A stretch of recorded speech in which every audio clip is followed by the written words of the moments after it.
This is a song called Litany Against Fear. I must not fear. Fear is the mind killer. I must not fear.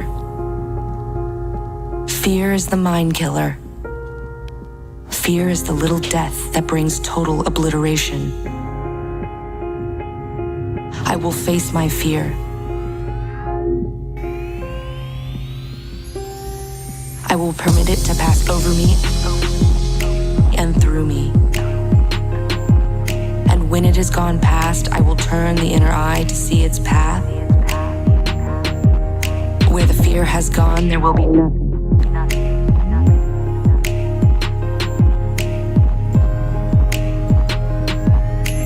Only I will remain. I must not fear. Fear is the mind killer. Fear is the little death that brings total obliteration. I will face my fear. I will permit it to pass over me and through me. And when it has gone past, I will turn the inner eye to see its path. Where the fear has gone, there will be nothing. Only I will remain. What's in the box? What's in the box? What's in the box? Pain. Pain. What's in the box? What's in the box? What's in the box? Pain. Pain. What's in the box? What's in the box? Hey! Hey! Hey! What's in the box? Hey! Hey! Hey! Pain. Pain. What's in the box? What's in the box? What's in the box? Pain. Pain. You've heard of animals chewing off a leg to escape a trap? That's an animal kind of trick. A human would remain in the trap, endure the pain, feigning death that he might kill the trapper and remove a threat to his kind. Why are you doing this? Why are you doing this? To determine if you're human, be silent. It burns. Silence. His world emptied of everything except the hand immersed in agony. He thought he could feel skin curling black on that agonized hand, the flesh crisping and dropping away until only charred bones remained. What's in the box? What's in the box? What's in the box? Pain. Pain. What's in the box? What's in the box? What's in the box? Pain. Pain. What's in the box? What's in the box? What's in the box? Pain. Pain. What's in the box? What's in the box? What's in the box? Pain. Pain. It stopped, as though a switch had been turned off. The pain stopped. Enough. Take your hand from the box, young human, and look at it. Do it. He jerked his hand from the box, stared at it astonished. Not a mark. No sign of agony on the flesh. He held up the hand, turned it, flexed the fingers. Pain, she sniffed. A human can override any nerve in the body. Ever sift sand through a screen? We Bene Gesserit sift people to find the humans.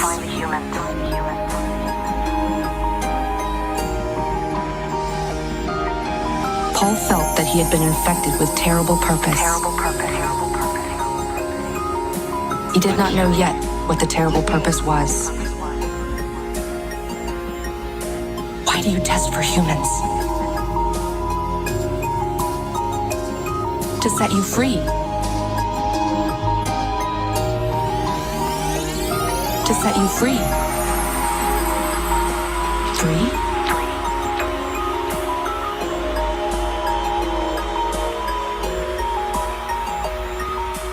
Once, men turned their thinking over to machines in the hopes that this would set them free. That only permitted other men with machines to enslave them.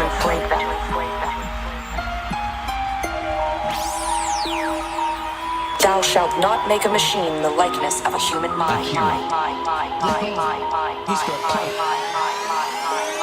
If you can keep your head when all about you are losing theirs and blaming it on you, if you can trust yourself when all men doubt you, but make allowance for their doubting too. If you can wait and not be tired by waiting, or being lied about, don't deal in lies, or being hated, don't give way to hating, and yet don't look too good nor talk too wise. If you can dream and not make dreams your master, if you can think and not make thoughts your aim, if you can meet triumph and disaster and treat those two imposters just the same, if you can bear to hear the truth you've spoken, twisted by knaves to make a trap for fools, or watch the things you gave your life to broken, and stoop and build them up with worn out tools.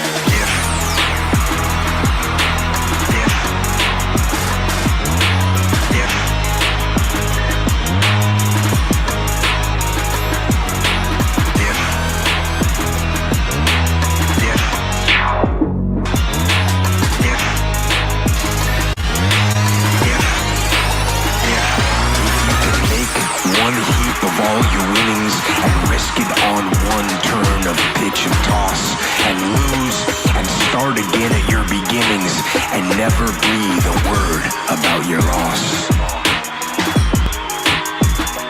If you can force your heart and nerve and sinew to serve your turn long after they are gone, and so hold on when there is nothing in you except the will which says to them, hold on. Hold on.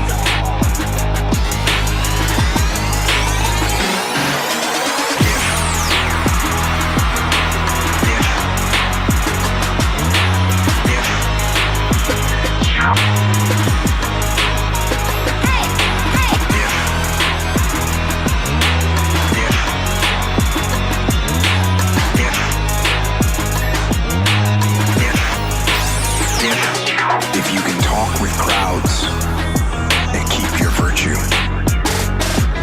or walk with kings nor lose the common touch,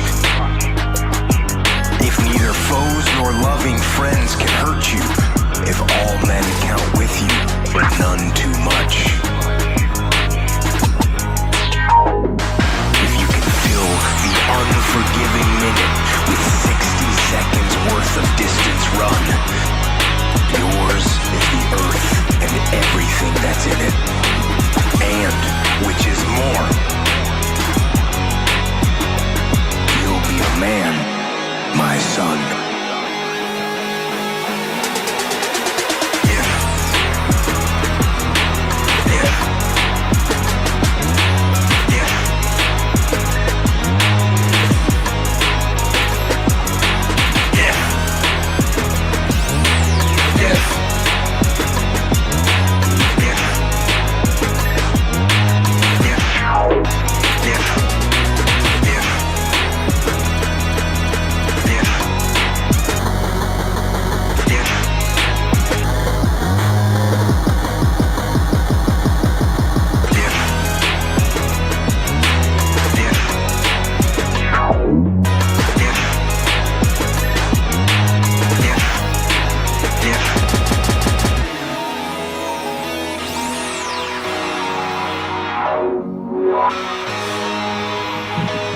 Yo, what up? This is MEANINGWAVE Live. This is the final broadcast from Dunn Studios for the time being.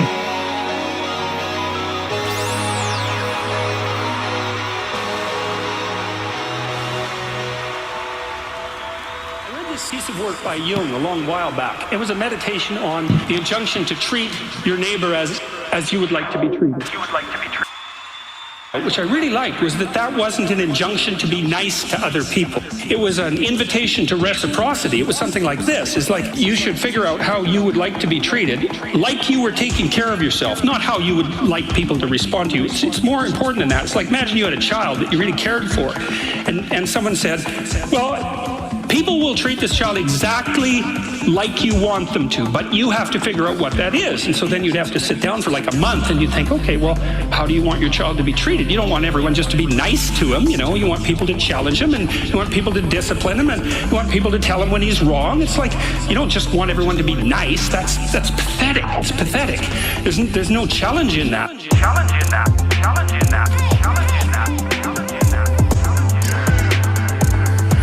There's no challenge in that.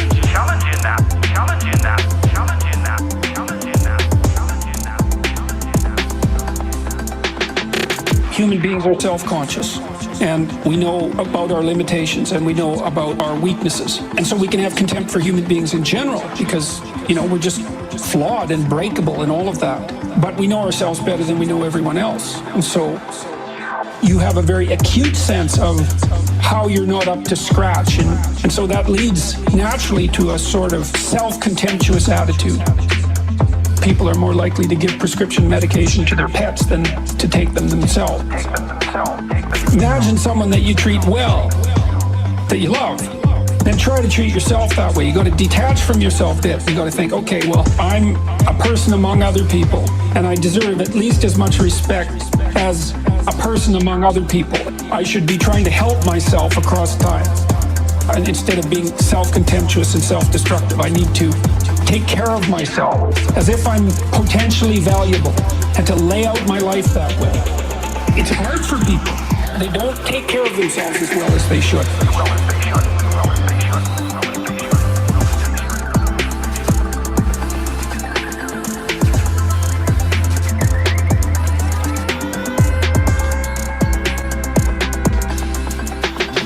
Take care of your room, take care of your things, like have some respect for yourself as a miraculous being, because that is actually what you are. There is a lot of potential within you.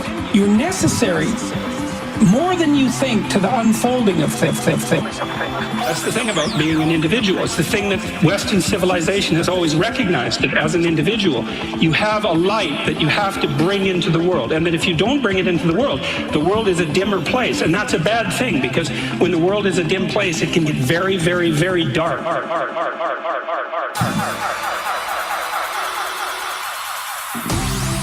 Well, the argument for the simulation, I think, is quite strong, because if you assume any improvements at all over time, any improvement, 1%, 0.1%, just extend the time frame, make it 1,000 years, 1,000,000 years. The universe is 13.8 billion years old. Civilization, if you're very generous, civilization is maybe 7,000 or 8,000 years old, if you count it from the first writing. This is nothing. This is nothing. If you assume any rate of improvement at all, then games will be indistinguishable from reality. Or civilization will end. One of those two things will occur. Anyway, I don't want to sound like things are too dark, because I think you kind of have to be optimistic about the future. There's no point in being pessimistic. It's just too negative. It doesn't help. You know, I think you want to be... I mean, my theory is like you'd rather be optimistic. I'd rather be optimistic and right than pessimistic and right. Than pessimistic and right. Than pessimistic and right. I'd rather be optimistic and wrong than pessimistic and right. Than pessimistic and right. Than pessimistic and right. Essentially, to create things, you have to be a rational optimist. Rational sense that you have to see the world for what it really is, and yet you have to be optimistic about your own capabilities and your ability to get things done. We all know people who are consistently pessimistic, who will shoot down everything. Everyone in their life has like the helpful critical guy, right? He thinks he's being helpful, but he's actually being critical, and he's a downer on everything. Yeah. That person will not only never do anything great in their lives, they'll prevent other people around them from doing something great. They think their job is to shoot holes in things. And it's okay to shoot holes in things as long as you come up with a solution. There's also the classic military line, either lead, follow, or get out of the way. These people want a fourth option, where they don't want to lead, they don't want to follow, but they don't want to get out of the way. They want to tell you why the thing's not going to work. And all the really successful people I know have a very strong action bias. They just do things. The easiest way to figure out if something's viable or not is by doing it. So if you want to be successful in life, creating wealth, or having good relationships, or even being happy, you need to have an action bias toward getting what you want. And you have to be optimistic about it. Yeah. You've got one life on this planet.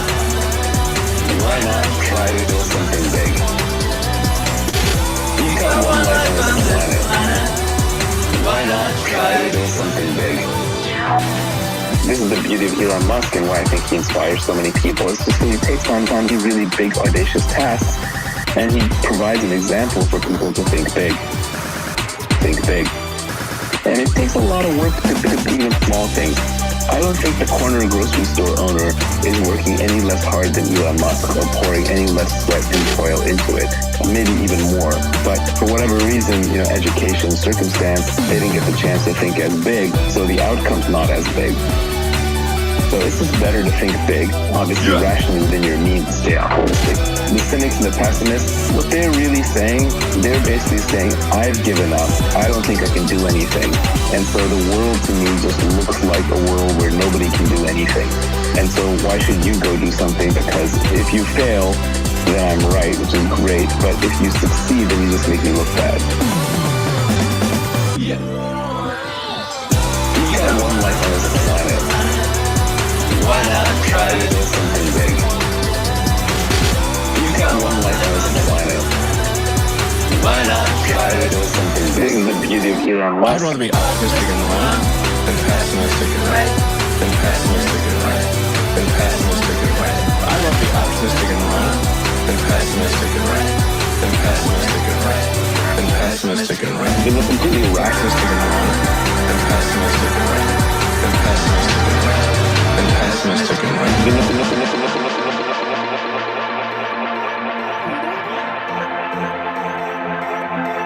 Yeah. MEANINGWAVE Live. Gun Studios LA. Akira. That's so everybody listen. We here. How do I deal with setbacks, failures, delays, defeat, or other disasters? I actually have a fairly simple way of dealing with these situations. And it's actually one word to deal with all those situations. And that is Good. And this is actually something that one of my guys that worked for me pointed out to me.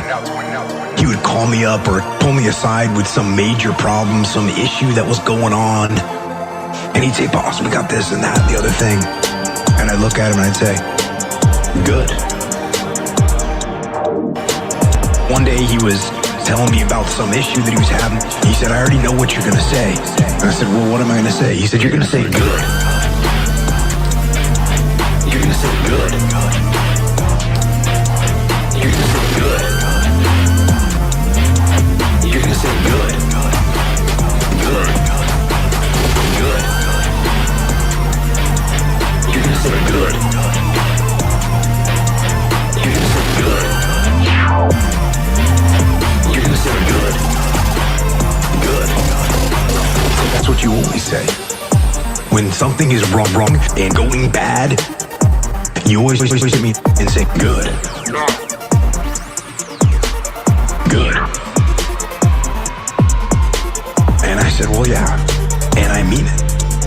And that is how I feel. When things are going bad, there's going to be some good that's going to come from it. Oh, mission got canceled? Good. We can focus on another one. Didn't get the new high-speed gear we wanted? Good. We can keep it simple. Didn't get promoted? Good.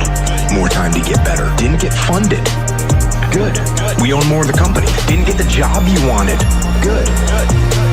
You can get more experience and build a better resume. You're gonna say good. You're gonna say good.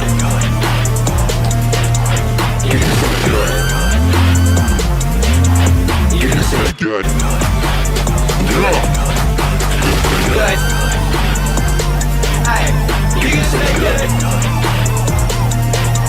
You're gonna say good. You're gonna say good.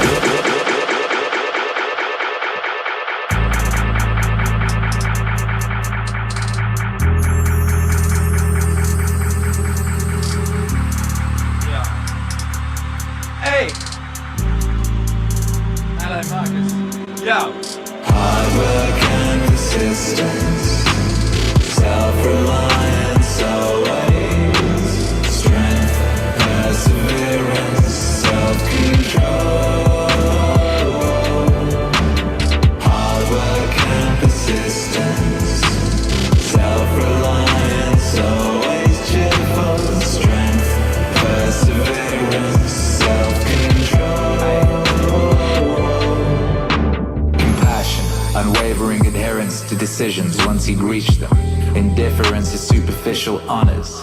Listening to anyone who could contribute to the public good. His dogged determination to treat people as they deserved. A sense of when to push and when to back off. His altruism.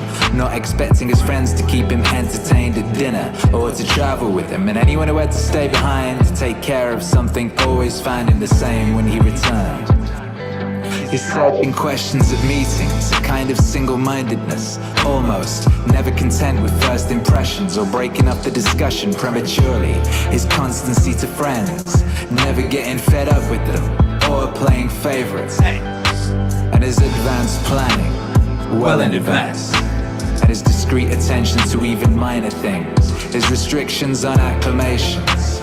And all attempts to flatter him, his constant devotion to the empire's need, his stewardship at the treasury, willingness to take responsibility and blame for both. His attitude to the gods, no superstitiousness. His attitude to men, no demagoguery, no currying favor, no pandering. Always sober, always steady, never vulgar or a prey to fads. No currying favor, no pandering. Always sober, always steady, never vulgar or a prey to fads. Hard work and persistence, self-reliance always, strength, perseverance, self-control. Hard work and persistence, self-reliance always, cheerful, strength, perseverance, self-control. The way he handled the material comforts that fortune had supplied him in such abundance, without arrogance and without apology. If they were there, he took advantage. If not, he didn't miss them. No one ever called him glib or shameless or pedantic. They saw him for what he was, a man tested by life, accomplished, unswayed by flattery, qualified to govern both himself and them. Both himself and them. His respect for people who practiced philosophy, at least for those sincere about it, but without denigrating the others or listening to them. His ability to feel at ease with people and to put them at their ease without being pushy.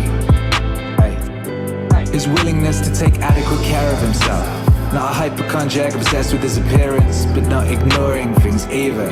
With the result that he hardly ever needed medical attention, or drugs or any sort of salve or ointment. This in particular. His willingness to yield the floor to experts in oratory, law, psychology, whatever, and to support them energetically, so each could fulfill his potential. He respected tradition without need to constantly congratulate himself for safeguarding traditional values. Not prone to go off on tangents or pulled in all directions, but sticking with the same old places and the same old things. The way he could have one of his migraines, then go right back to what he was doing. top of his game, that he had so few secrets, only state secrets, in fact, and not all that many of those. The way he kept public actions within reasonable bounds, games, building projects, because he looked to what needed doing and not the credit to be gained from doing it. No bathing at strange hours, no self-indulgent building projects, no concern for food or the cut and color of his clothes, or having attractive slaves. He never exhibited rudeness, lost control of himself, turned violent. No one saw him sweat. Everything was to be approached logically and with due consideration, in a calm and orderly fashion, but decisively, with no loose ends. You could have said of him that he knew how to enjoy and abstain from things that most find hard to abstain from and all too easy to enjoy. But to be strong enough both to bear the one and be sober in the other is the mark of a man with a perfect and invincible soul. But to be strong enough both to bear the one and be sober in the other is the mark of a man with a perfect and invincible soul. Hard work and persistence, self-reliance always, strength, perseverance, self-control. Hard work and persistence, self-reliance always, cheerful, strength, perseverance, self-control. Akira. He's got close. Let's welcome to the stage Mr. Gary Peterson.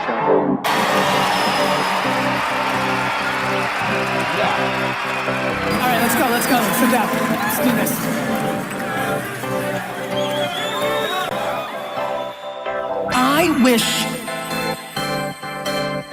I wish we had better perspective. I wish that there was some weird genie that could take us back into time so that every one of you could live one fucking day in your great-great-grandparents' shoes and understand how fucking good you have it. Like if you really, really understood.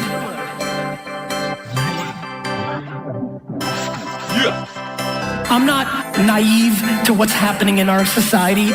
Let me just say this very clear so everybody gets it through their fucking dome. This is the greatest year to ever be alive in the history of mankind.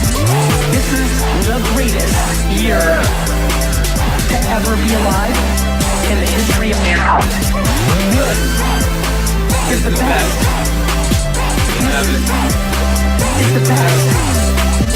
This is the greatest year to ever be alive in the history of mankind. I really think, people should give other people the benefit of the doubt. And assume that they're good until proven otherwise. And I mean, really, most people are actually pretty good people. Nobody's perfect. Most people are good. Most people are good. The vast majority. Most people are good. They have to be. Most people are good. The vast majority. Most people are good. Most people are good. The vast majority. Most people are good. They have to be. Most people are good. The vast majority. I mean, you know, strangely, I think a lot of people don't like humanity and see it as blight. But I do not.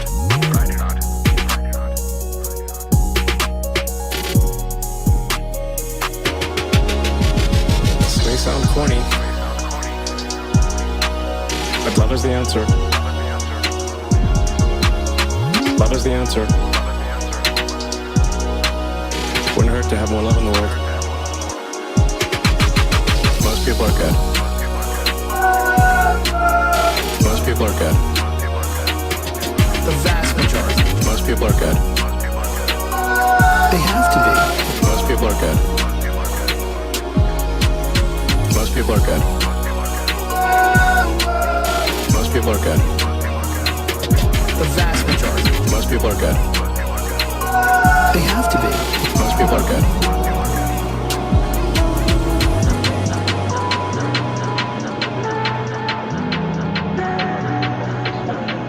to control large parts of adult American life that nobody talks about in commencement speeches. One such part involves boredom, routine, and petty frustration. The parents and older folks here will know all too well what I'm talking about.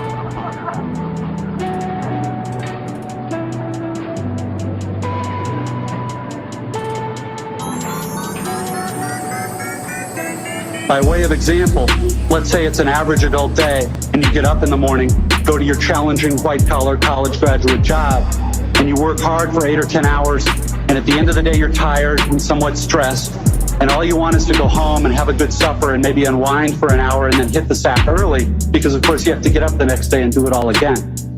But then you remember there's no food at home. You haven't had time to shop this week because of your challenging job.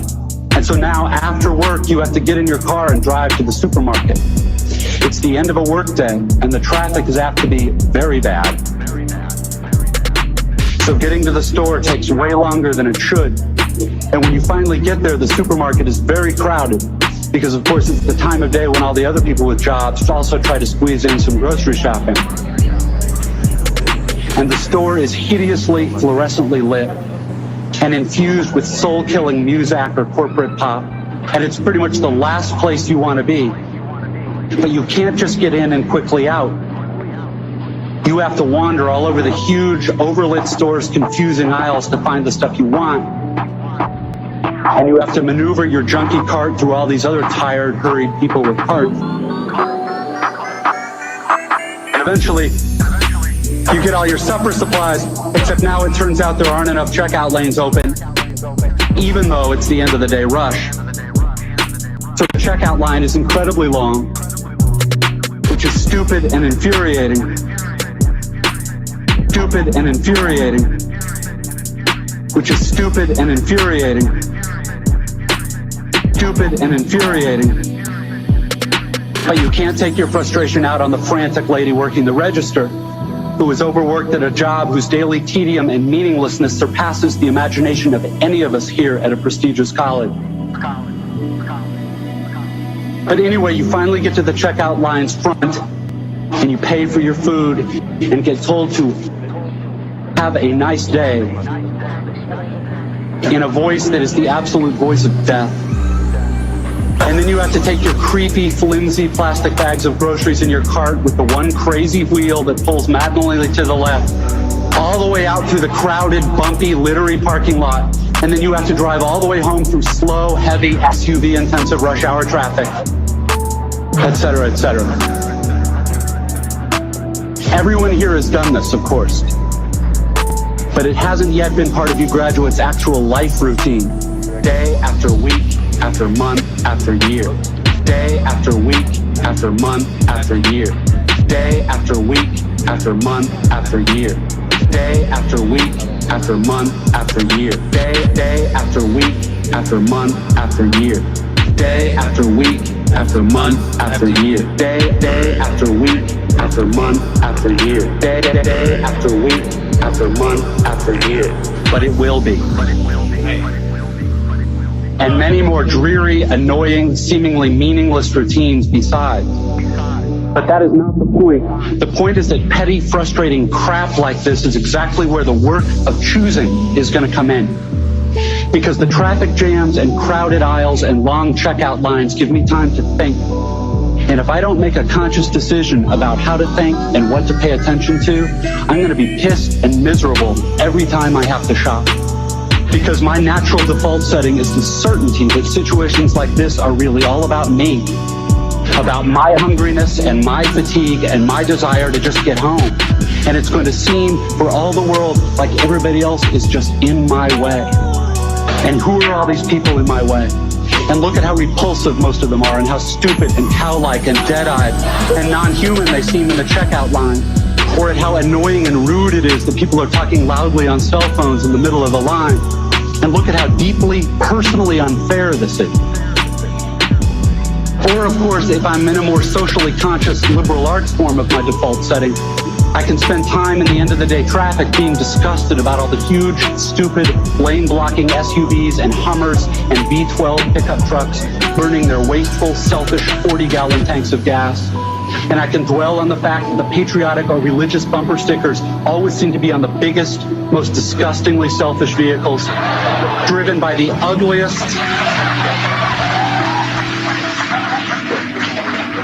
This is an example of how not to think.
How our children's children will despise us for wasting all the future's fuel and probably screwing up the climate, and how spoiled and stupid and selfish and disgusting we all are, and how modern consumer society just sucks, and so on and so forth.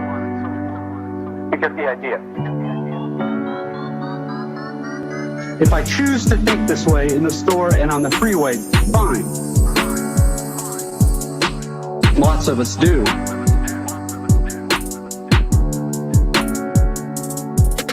Except thinking this way tends to be so easy and automatic that it doesn't have to be a choice.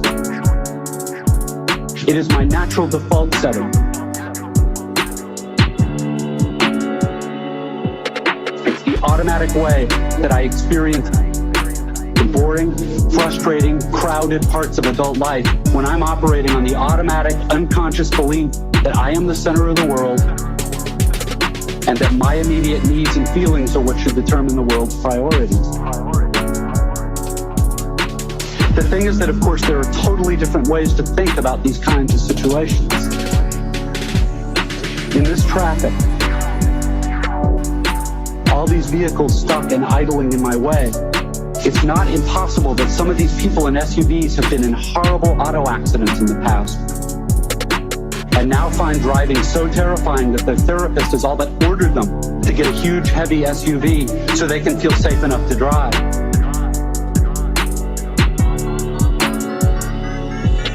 Or that the Hummer that just cut me off is maybe being driven by a father whose little child is hurt or sick in the seat next to him, and he's trying to get this kid to the hospital. And he's in a way bigger, more legitimate hurry than I am.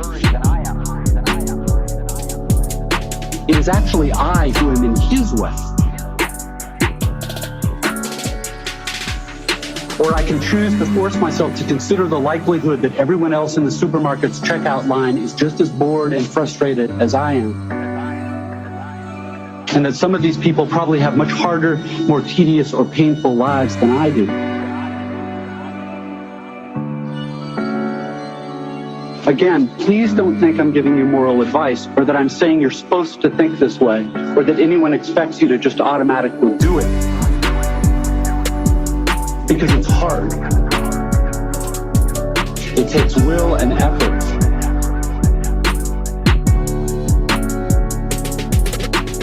Do it. Because it's hard. It takes will and effort.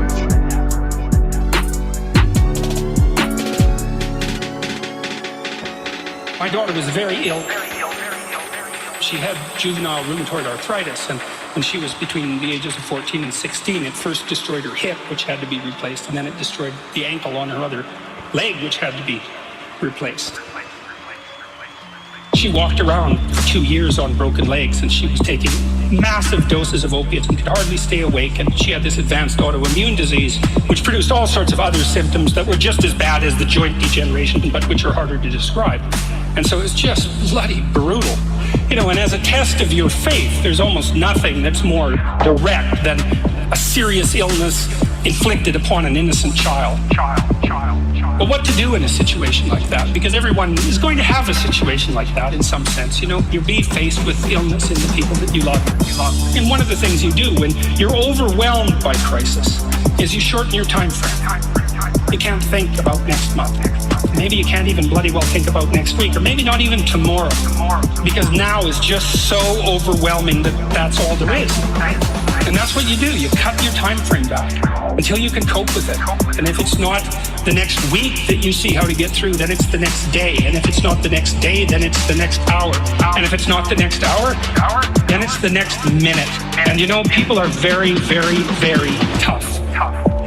And it turns out that if you face things, you can put up with a lot more than you think you can put up with, and you can do it without becoming corrupted. And she did recover because she figured out what was wrong with her and then took the necessary steps to fix it, which is a bit of a bloody miracle. You have to be alert when you're suffering. You have to be alert to the beauty in life, the unexpected beauty in life. There's this cat that lives across the street from her called Ginger. Cats really aren't domesticated, technically speaking. They're still wild animals, but they kind of like people. God only knows why, but they do, you know. And so Ginger will come wandering over and let you pet her. You know, you have to look for that little bit of sparkling crystal in the darkness when things are bad. You have to look and see where things are still beautiful. You narrow your time frame. You be grateful for what you have. That can get you through some very dark times, and maybe even successfully if you're lucky. But even if unsuccessfully, then maybe it's only tragic and not absolute hell. You can do that, you know. In the worst situation, you can make it only tragic and not hell. There's nothing worse at a deathbed than to see the people there fighting. The death is bad enough, but you can take that, as terrible as it is, and make it into something that's absolutely unbearable.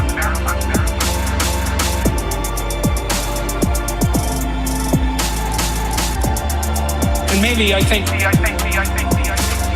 and this is sort of what I closed the book with, we all attempt to make terrible things even worse than they are. Then maybe we could tolerate the terrible things that we have to put up with in order to exist. And maybe we could make the world into a better place, you know? And it's what we should be doing and what we could be doing because we don't have anything better to do. And that's what the book is about. And that's the end of 12 Rules for Life.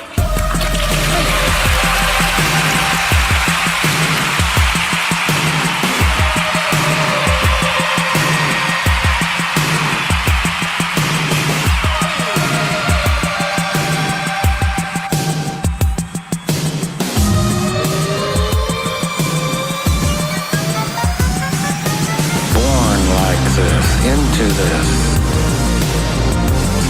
as the chalk faces smile, as Mrs. Death laughs, as political landscapes dissolve, as the oily fish spit out their oily prey. We are born like this, into hospitals which are so expensive that it's cheaper to die. Into lawyers who charge so much,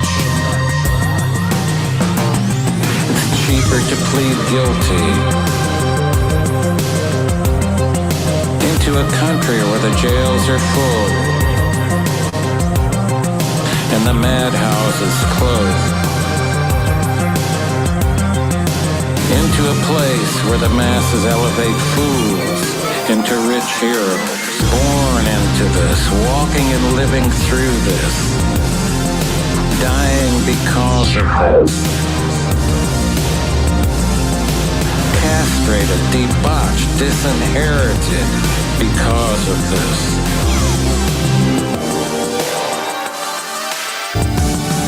The fingers reach toward an unresponsive God. The fingers reach for the bottle, the pill, the powder. We are born into this sorrowful deadliness. There will be open and unpunished murder in the streets. It will be guns and roving mobs. Land will be useless. Food will become a diminishing return. Nuclear power will be taken over by the many. Explosions will continually shake the earth. Radiated men will eat the flesh of radiated men.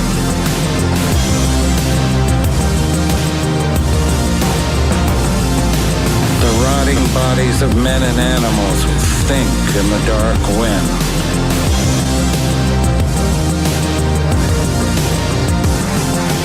And there will be the most beautiful silence never heard.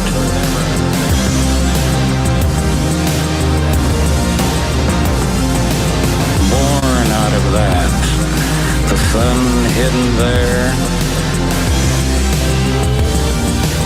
awaiting the next chapter.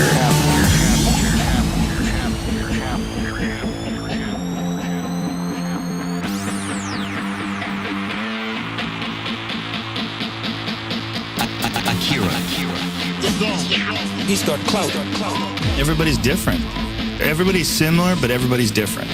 And your attitude has a giant effect, not just on your life, but on other people's lives around you. That's the other thing about it. Those I can't catch a break guys, get them the fuck away from me. I can't be around those guys. I don't want to hear that shit. I don't want to hear that shit. Get them the fuck away from me. Get them the fuck away from me. Get them the fuck away from me. I don't want to hear that shit. Get them the fuck away from me. Get them the fuck away from me. Get them the fuck away from me. I don't want to hear that shit. I don't buy it. Because everybody has bad breaks. I've had a shit ton of bad breaks. But you know what I did? Stayed up. And I thought through it. And I figured out what the fuck I did wrong. And then I went back. It's like, I fucked up everything I've ever done 100 times. And there's no other way to do it. But you gotta realize when you have those shitty breaks what that is. It's an opportunity for you to reassess, reboot, get better, figure out another way, find another way through. It's just challenges. And the people that look at those challenges and go, why do I have these challenges? They're cancer. Those people are dangerous to be around. They will rob you of your enthusiasm. They don't give you any fuel. They're the opposite of fuel. The fuel people keep kicking ass. The people that are out there fucking hustling. Always getting things done. Always getting things done. Jocko. My friend Jocko, every morning I'll check his Instagram page, 4:30, shows a picture of his watch. Get after it. Get after it. He's out there working out 4:30 in the morning. He does it every fucking morning. Why? Because he doesn't want to. That's how you do it. You go and get after it. You don't make any excuses. And those kind of guys are fuel. But those I can't catch a break guys, they're the opposite of fuel. They're just pissing on your fire. They're no fun. Get them the fuck away from me. I can't be around those guys. I don't want to hear that shit. I don't want to hear that shit. Get them the fuck away from me. Get them the fuck away from me. Get them the fuck away from me. I don't want to hear that shit. First, I want to thank you because I am a stage 4 cancer survivor. And in my darkest hours that a lot of people can't comprehend, you were there. You know, I'm going to live life. I'm going to live my days. How did you get from, I don't know if I'm going to come out of this battle. I don't know if I'm going to come home. How did you get from the darkest places to the brightest places? Sam Harris said to me, you talk about combat as your fondest memories, the best thing that's happened in your life, the high point of your life, which is all true. And he said, but then you talk about war being awful. So, which one is it? I said to him, have you ever known anyone that has cancer? Terminal cancer. And made it through. Have you ever known anyone that's happened to? And he's like, yes. And I said, when you talk to them, many times. They say, I'm glad that this happened to me. Number one, because it proved I could take it. Number two, it's better than me than one of my kids. And number three, now that I know how dark it can get, I know how dark it can get. Now that I know how dark it can get, I truly appreciate the light in the world. Now that I know how dark it can get, I know how dark it can get. Now that I know how dark it can get, I truly appreciate the light in the world.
Has greened in the last 15 years. There's more forests in the Northern Hemisphere than there were 100 years ago, and more forests in India and China than there were 30 years ago.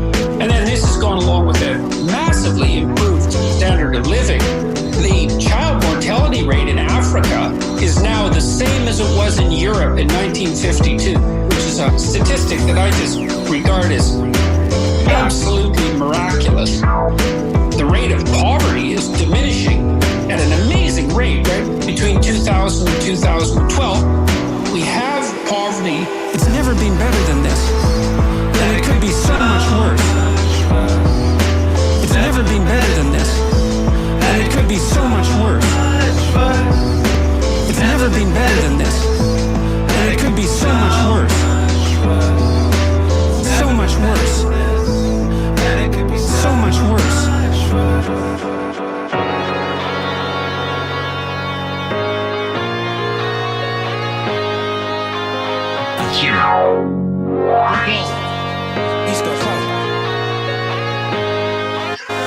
Gratitude.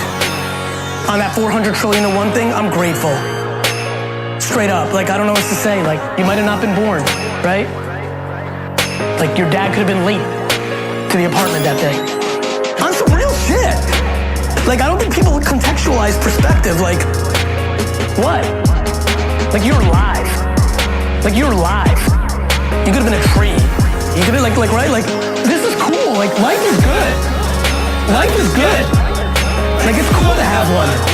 It's cool to have one. Life is good. Life is good. Like it's cool to have one. That's number one. One of the biggest things for me is being the bigger person. I hate conflict. conflict. Ironically, like I'm a tough guy when I have the mic and nobody else can talk, but in real life, I like happiness and vibes, and like I've eaten shit my whole life. Kids stole hundreds of thousands of dollars from me in the liquor store. Like I found a way for him not to go to jail for a long time. Like, you know, like just being the bigger person has been a core principle of mine. Not valuing money over family and like happiness has been huge. Fuck money. Like really. Fuck money. You cannot care about money more when you don't care about what people think about your money. You know? Life is good. Life is good. Like it's cool to have one. It's cool to have one. Life is good. Life is good. Like it's cool to have one. That's someone.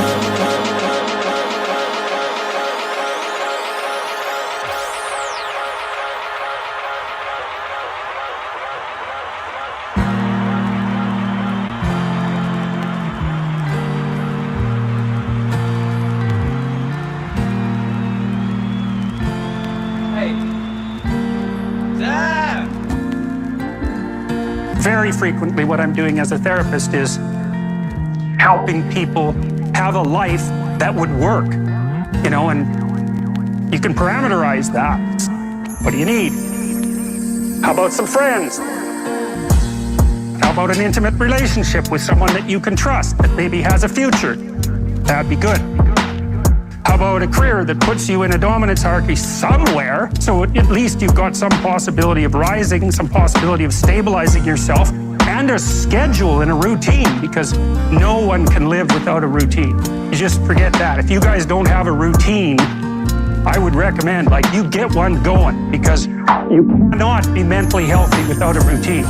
You need to pick a time to get up, whatever time you want, but pick one and stick to it, because otherwise you dysregulate your circadian rhythms, they regulate your mood. And eat something in the morning. I had lots of clients who've had anxiety disorders. I had one client who was literally starving. Very smart girl. There was very little that she liked. She kind of tried to subsist on like half a cup of rice a day. She came to me and said, I have no energy. I come home, all I want to do is watch the same movie over and over. Is that weird? And I thought, well, it depends on how hard you work. You know, it's a little weird, but whatever. You need to regulate your use of drugs and alcohol, most particularly alcohol, because that does in a lot of people. You need a family, like the family you have, your parents and all that. It'd be nice if you all got along, you could work on that. That's a good thing to work on. And then, you know, you probably need children at some point. And that's life. Yeah. That's life. That's what life is. Human beings have a nature. There's things we need. That's life. That's what life is. Human beings have a nature. There's things we need. And if you're missing, you know, you may have a good reason to not be operating on one of those dimensions. It's not mandatory, but I can tell you that if you're not operating reasonably well on at least 3 of them, there's no way you're going to be psychologically thriving. And that's more pragmatic in some sense than psychological, right? Human beings have a nature. There's things we need. And if we have them, well, that's good. And if we don't have them, well, then we feel the lack. And so behaviorists, behavioral psychologists concentrate a lot more on that sort of thing. You know, it's practical. It's like strategizing. Make a career plan. Figure out how to negotiate, because that's bloody important. Figure out how to say what you need. Figure out how to tell the truth to people. Figure out how to listen to your partner in particular, because if you listen to them, they will actually tell you what they want. And sometimes you can give it to them and maybe they'll return the favor. And if you practice that for like 15 years, well, then maybe you're constantly giving each other what you want. Well, hooray, that would be good. And then there's 2 of you under most circumstances, and it's better to have 2 brains than 1. because people think differently because of their temperament mostly. And so the negotiation is where the wisdom arises. And it's part of the transformation, the psychological transformation that's attendant on an intimate relationship. And one of the fundamental purposes of a long-term intimate relationship. Yeah. That's life. That's what life is. Human beings have a nature. There's things we need. That's life. That's what life is. Human beings have a nature. There's things we need.